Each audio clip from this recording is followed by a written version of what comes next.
खाली तेरा बनी बनी सब उसमें बनाए थे तो 22 मिनट तक मतलब खराब था 22 मिनट कितना किलो देखी ना वहाँ पे था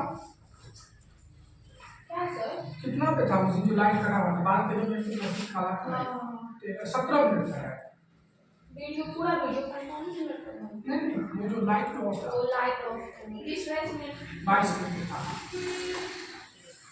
कल जो लिखा है ना इससे पहले 2 दिन का लिखा है ना वो बहुत इंपॉर्टेंट है उसको याद कर लीजिएगा फिर जब आप उसे रिपीट कर देते हैं आप लोग फटाफट से लीजिएगा जो नहीं है आज उसका बहुत इंपॉर्टेंट चीज छूटने वाला है तो कौन सा कॉपी खरीदिए अभी कहाँ लीजिए आज लेंगे क्लियर कर दिए उसका आज लेंगे पंडित जी से वो डेट नहीं करवाएंगे नहीं चलता है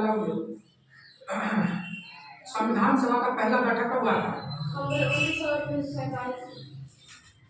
1947 में भारत का पहला बैठक हुआ था संविधान सभा में क्या बोले माँ कहाँ है संविधान सभा का पहला बैठक कब हुआ था 1946 दूसरा बैठक 11 दिसंबर 1946 तीसरा बैठक 13 दिसंबर 1946 संविधान सभा का पहला जो है सो अस्थायी अध्यक्ष कौन थे डॉक्टर सचिदानंद सिन्हा और अस्थायी अध्यक्ष डॉक्टर राजेंद्र प्रसाद और कानून मंत्री को थे भारत के पहले कानून मंत्री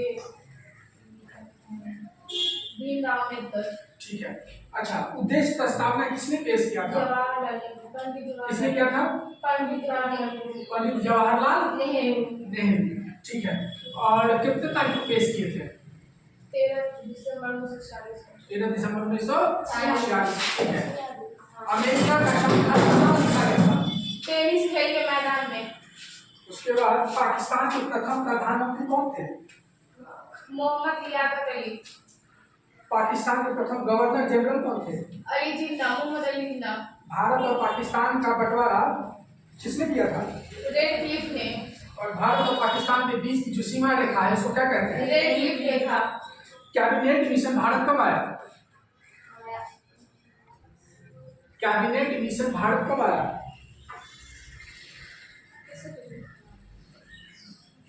अगस्त प्रस्ताव भारत कब आया 1940 और कैबिनेट मिशन 1946 याद नहीं आ रहा है कैबिनेट मिशन के सदस्य कौन कौन थे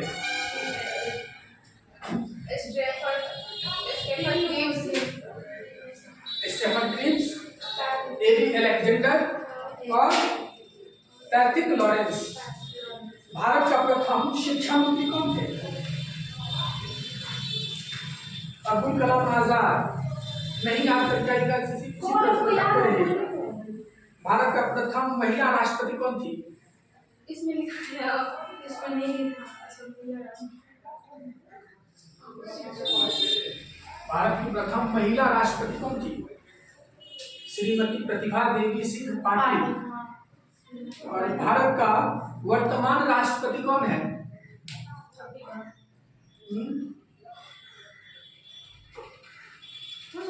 द्रौपदी मुर्मू और भारत का प्रथम राष्ट्रपति कौन थे राष्ट्रपति के संबंध में कितना क्वेश्चन राष्ट्रपति कौन थे डॉक्टर राजेंद्र प्रसाद भारत के प्रथम क्या कहते हैं प्रधानमंत्री कौन थे कौन थे जवाहरलाल नेहरू महात्मा गांधी के समाधि स्थल को क्या कहा जाता है राजघाट और माखनलाल चतुर्वेदी का जन्म कब हुआ था 1889 और मृत्यु 1967 चलिए आज जो नहीं आई है उसका बहुत नुकसान होने वाला है क्योंकि आज हम संविधान सभा के मौलिक अधिकार है उसके बारे में हम लोग चर्चा करने के लिए जा रहे हैं बहुत ही ज्यादा इंपॉर्टेंट क्लास आज होने वाली है ठीक है तो आज जो हम लोग पढ़ने वाले हैं उसका नाम है एक काम करो और तुम चले जाना ये इस रूम में ऑफिस में चले जाना और ऑफिस में वो है कार्टून है ना उसमें एक मार्कर का बंडल होगा पैकेट होगा उसमें से एक निकाल लीजिएगा और इसको डस्टबिन में फेंक दो पूरा जल्दी से इसको फेंक दो और वो लेके आ जाइए तो और वहाँ पर नोटबुक होगा वो भी ले लीजिए आज चलिए आज हम लोग पढ़ने वाले हैं संविधान। भारत का संविधान में जो हम लोग को अधिकार दिया गया है, मौलिक अधिकार दिया गया है, उसके बारे में आज हम क्या करने वाले हैं, चर्चा करने वाले हैं। इसको ध्यान से पढ़िएगा, आपको कंपटीशन के एग्जाम में भी बहुत काम आएगी। आपको इस एग्जाम में जो आपको फाइनल एग्जाम लेंगे इसमें भी बहुत काम आने वाली, इससे ऑब्जेक्टिव बहुत ज्यादा बनता है।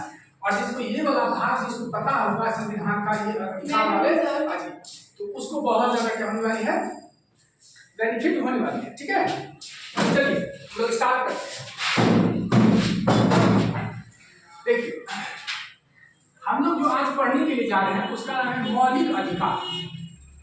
क्या पढ़ने जा रहे हैं, मौलिक अधिकार।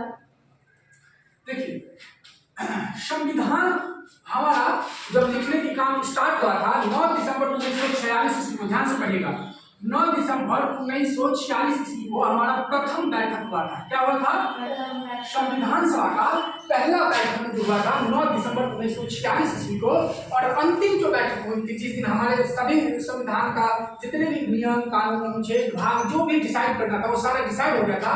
और अंतिम जो बैठक थी वो थी आपको कब, 26 नवंबर 1949। कितने, 26 नवंबर 1949 ईस्वी को हमारे संविधान सभा का अंतिम बैठक कह लो या अंतिम मतलब कह लो कि पूर्ण रूप से संविधान लिखा जा चुका था।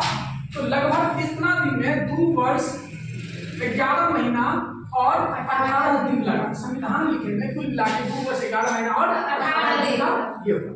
अब जब इतने महान लगभग 3 साल जो हमारे जो संविधान सभा के सदस्य थे उन्होंने क्या करा, संविधान में बैठा और जितने भी कार्य थे उन्होंने वो सारा प्रावधान वगैरह किया।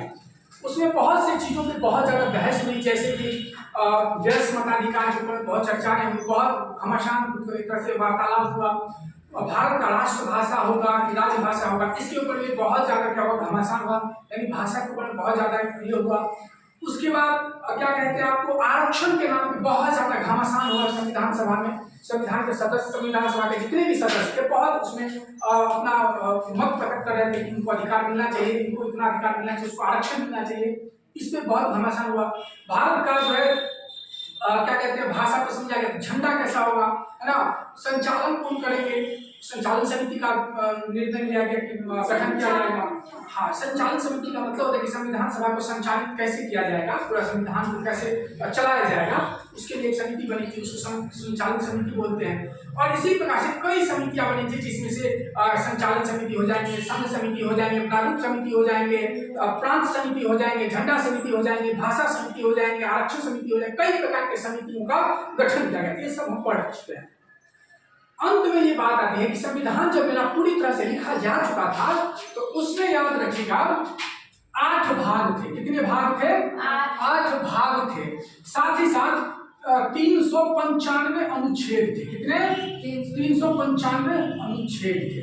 याद रखिएगा इतना सब कुछ होने के बाद जब संविधान पूरी तरह से लिखा जा चुका था उसको भारत में लागू किया गया था 26 जनवरी 1950 ईस्वी को। कितने को लागू किया गया, संविधान को पूरी तरह से लागू 1950 ईस्वी में 26 जनवरी को किया गया। लेकिन संविधान का कुछ भाग जो है 26 नवंबर को ही क्या कर दिया गया था, 1949 में ही 1949 में ही लागू कर दिया गया था, परंतु पूरी तरह से 1950 से 26 जनवरी को किया गया। ठीक, अब जब हमारा संविधान पूरी तरह से लिखा जा चुका था तो बहुत तरह के बहस में बहुत तरह का ये चीज हुआ। लेकिन जो मेन जो अधिकार है मताधिकार के बारे में, हम जो व्यस्त मताधिकार और इस सब के बारे में पिछली क्लास में चर्चा किए थे, आज उसी चीज को हम आगे क्या करेंगे, बढ़ाएंगे। देखिए सबसे इंपॉर्टेंट चीज है कि संविधान सभा लिखा जा चुका था, 8 भाग हमने बताया आपको कितने भाग थे। वर्तमान में जो भाग है कितने, 12 भाग। कितने, 12 भाग थे। कितने, 12 भाग थे। और आज कितने हैं, 22 भाग है। कितने हैं, 22 भाग है। तो संविधान जो परिवर्तन किया गया बहुत तरह का जो है सो क्या कहते हैं उसको संशोधन करके आज बढ़ा है। लेकिन जब लिखा गया था संविधान उस टाइम सिर्फ 12 भाग थे। ठीक, तो हम बात करेंगे मौलिक अधिकार के बारे में। तो आखिरकार ये मौलिक अधिकार क्या है, ध्यान से समझिएगा। यहाँ तक तो हमने पृष्ठभूमि समझाया, आप समझिए अच्छे से। आखिरकार ये मौलिक अधिकार क्या है, मौलिक अधिकार जो है क्या है, इसको हम लोग बोलते हैं फंडामेंटल राइट बोलते हैं। क्या बोलते हैं अंग्रेजी में, फंडामेंटल राइट, यानी मौलिक अधिकार। मौलिक अधिकार क्या होता है? संविधान द्वारा नागरिकों को दिया गया वैसा अधिकार जो नागरिकों की हित की रक्षा करता है, ऐसे अधिकार को हम क्या कहते हैं? मौलिक अधिकार कहते हैं। मौलिक अधिकार का चर्चा जो है संविधान के भाग 3 में किया गया है। संविधान के भाग किसमें? भाग 3 में। संविधान में भाग 12 को भाग होता है संविधान में, उसमें से तीसरा जो भाग है, उस तीसरा भाग में किस चीज का वर्णन किया गया है? मौलिक अधिकार का वर्णन किया गया है। किसका अधिकार वर्णन किया गया है? मौलिक अधिकार का वर्णन किया गया है। और मौलिक अधिकार क्या हुआ आपको समझ में आ चुका है। अच्छा, मौलिक अधिकार जो लिया गया है कहां से? देखिए आपको एक चीज और बता दें, भारत का जो संविधान है ना, एक अपने आप में एक अजूबा संविधान है, एक बेहतरीन संविधान है। कहिएगा क्यों? क्योंकि भारत का जो संविधान लिखा गया था वो आपको सिर्फ भारत के ही बारे में सोच करके नहीं, बल्कि बड़े बड़े विद्वान अम्बेडकर जैसे और BN राव के जैसे और महान व्यक्तित्व वाले लोग, राजेंद्र बाबू के जैसे महान व्यक्तित्व वाले जो विद्वान थे, उन्होंने देश विदेश का, खास करके इसे माना जाता है कि भीमराव अम्बेडकर के बारे में, कि देश विदेश के कई संविधान को पढ़ा गया। यानी अमेरिका का, लंदन, ब्रिटेन का, क्या कहते हैं कनाडा का, उसके बाद क्या कहते हैं अफ्रीका का, जहाँ जहाँ संविधान है वहाँ के संविधान को पढ़ा गया और वहाँ के चीज में, उनके संविधान में जो सबसे अच्छी बातें हैं ना, उसको क्या कर दिया? समाहित कर दिया गया भारत के बात को, भारत के संविधान में उसको लिख दिया गया। जो अच्छी बात है, जो जनता के अधिकार की बात है, जनता के हित की बात है, उन सारे चीज को संविधान में लिख दिया गया। तो उसी प्रकार से जो मौलिक अधिकार है भारत में, जो मौलिक अधिकार उसको कहाँ से लिया गया है? तो USA, कहाँ से लिया गया है? USA, United state of America से लिया गया। कहाँ से लिया गया है? मौलिक अधिकार कहाँ से लिया गया है? अमेरिका से लिया गया, यानी यूनाइटेड स्टेट ऑफ अमेरिका, यानी संयुक्त राज्य अमेरिका जो है, अंग्रेजी में उसको वैसे बोलते हैं, आप पूरा नाम से जो तो अमेरिका। तो मौलिक अधिकार कहाँ से लिया गया है? अमेरिका से लिया गया है। कोई दिक्कत यहाँ तक? अच्छा, भारत के संविधान में जो मौलिक अधिकार है उसको मैग्ना कार्टा के नाम से जाना जाता है। ध्यान से पढ़िएगा, किस नाम से जाना जाता है? Magna carta. किस नाम से जाना जाता है? मैग्ना कार्टा के नाम से जाना जाता है। अब तुम लोग माइंड में ये आएगा कि आखिरकार मैग्ना कार्टा क्या है? तो याद रखिएगा, मैग्ना कार्टा क्या है? ब्रिटेन समझते हैं हमें एक देश है, ब्रिटेन में जब सामंतवादी या राजतंत्र चलती थी कुछ वर्षों पहले, भारतीय संविधान से पूर्व की बात हम बता रहे हैं, तो वहां पर एक राजा था जिन्होंने अपने प्रजा के लिए या अपने नौकरों के लिए या अपने मजदूरों के लिए एक अधिकार दिए थे। उसको क्या दिए थे? उनको एक अधिकार दिए थे कि जैसे उनको होता नहीं कि उनको जितना परिश्रम करेगा उसके अनुरूप उसको वेतन दिया जाएगा, और भी इसी प्रकार से कई प्रकार का अधिकार उसको दिया गया था। किसको? ब्रिटेन के मजदूरों। कहाँ के? ब्रिटेन के मजदूर को दिया गया था।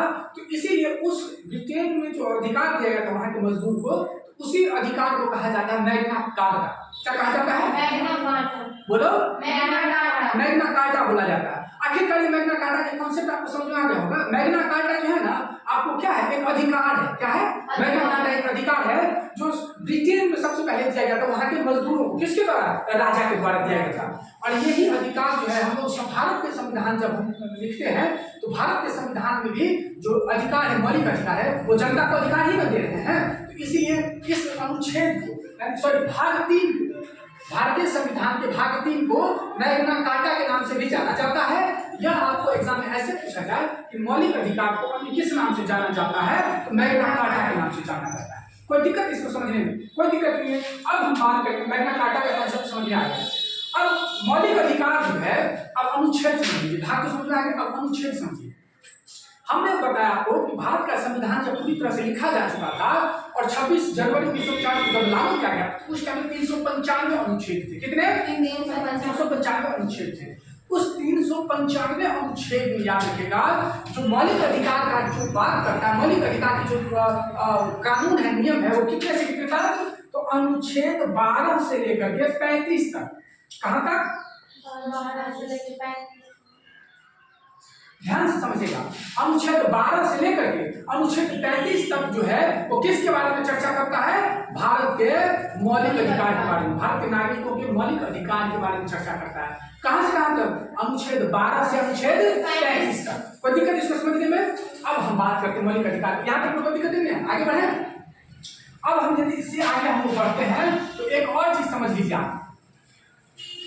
यूएसए से लिया गया है, कहाँ मौलिक अधिकार कहाँ से लिया गया है, अमेरिका से लिया गया है। और मौलिक अधिकार के बारे में भाग 3 में वर्णन किया गया है और भाग 3 को मैग्ना कार्टा के नाम से जाना जाता है और मौलिक अधिकार अनुच्छेद 12 से लेकर के अनुच्छेद 35 तक है। 395 अनुच्छेद बताए हैं ना, तो उस 395 अनुच्छेद में 12 से लेकर 35 तक आज हम आपको चर्चा करके बताने वाले हैं कि इस अनुच्छेद में क्या है, इस अनुच्छेद में क्या है, उस अनुच्छेद में क्या है। ठीक, ध्यान से समझिएगा इसको। सबसे पहले बात, पहले जो अनुच्छेद है, अच्छा मौलिक अधिकार टोटल कितने वो भी समझ लो। जब संविधान लिखा गया था, संविधान जब लिखा गया था, जब